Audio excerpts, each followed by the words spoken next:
If one color of ink is good, then two is even better. Hi, I'm Jessica Taylor from InkItUpWithJessica.com, and in this video, I'm going to show you how to add shading to your stamps with sponge daubers. To make my stamped peaches look more realistic, I fully inked up the peaches with pale papaya ink and then added Calypso coral ink with sponge daubers before I stamped. Let me show you the difference.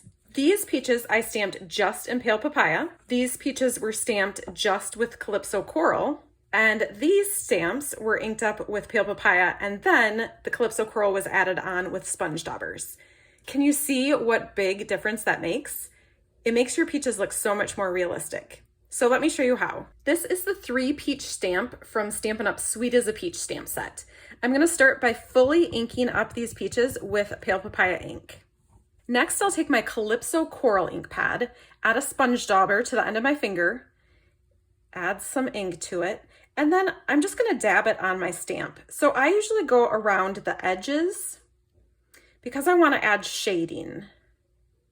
I don't wanna cover the whole stamp because then it'll all be the same color.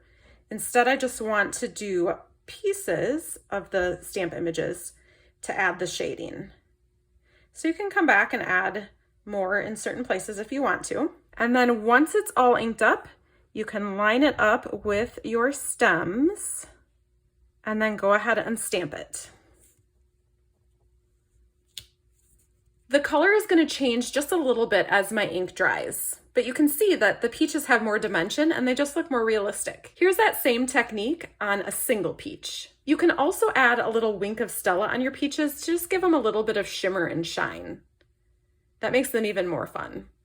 If you'd like to make this specific card, I'll have all the directions on my website at the link in the description. Go ahead, go grab a bold stamp and give this shading with sponge daubers technique a try. Happy stamping!